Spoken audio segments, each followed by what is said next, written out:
Salut à tous et bienvenue sur ma chaîne YouTube. Aujourd'hui, nous allons voir comment régler le fond vert dans OBS pour avoir un petit peu comme ici une image qui soit aux couleurs de ce que vous souhaitez pour éviter de voir que vous faites votre vidéo dans un KGB.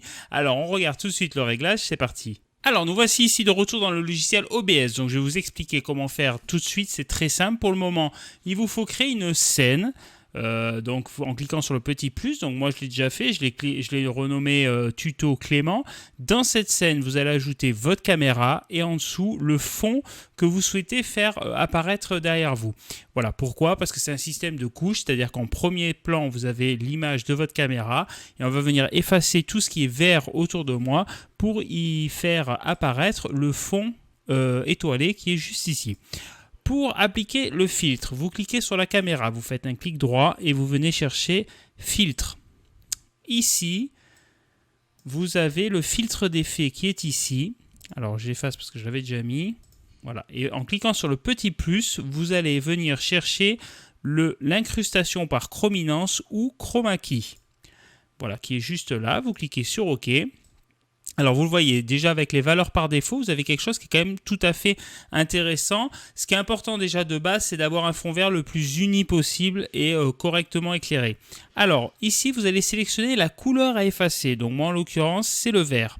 Ici, c'est similitude. Alors, qu'est-ce que c'est la similitude? C'est toutes les variantes de vert que le logiciel va devoir effacer.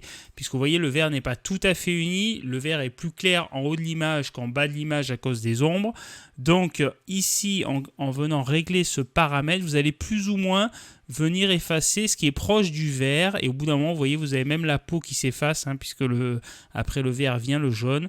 Si vous allez trop bas dans ce paramètre, vous allez effacer de plus en plus de vert, donc il faut trouver le juste milieu. Voilà, moi je sais qu'à 425 ça se passe très bien. Oups, là j'ai effacé, j'ai enlevé l'incrustation. Voilà.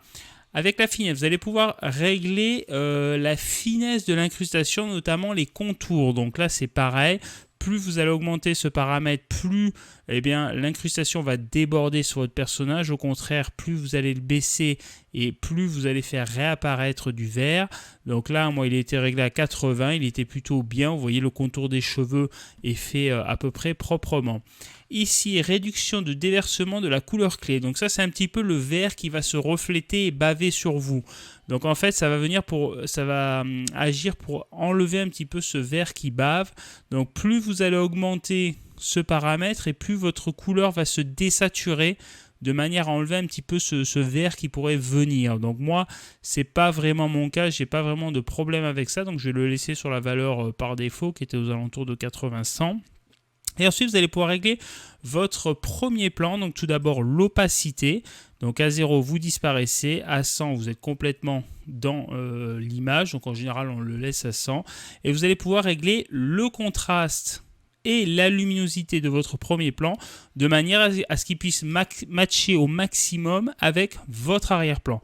Donc moi, les valeurs par défaut me conviennent tout à fait. Voilà, donc vous cliquez sur fermer et voilà, vous avez votre incrustation sur fond vert qui est prête. Voilà, j'espère que cette vidéo vous sera utile. Si vous avez des questions, n'hésitez pas à les poster en commentaire. Si cette vidéo vous a plu, abonnez-vous et lâchez un petit like, ça m'aidera à démarrer. Et enfin, si vous souhaitez voir une utilisation plus professionnelle, plus intensive de ce logiciel en conditions réelles, je vous mets le lien en description vers notre chaîne Rodeo Prod. Vous pourrez voir un petit peu à quoi ça ressemble. À bientôt les fabriqueurs de vidéos. Ouais, je voulais dire vidéo maker, mais je me suis dit que ça faisait un peu too much pour la première vidéo. Salut!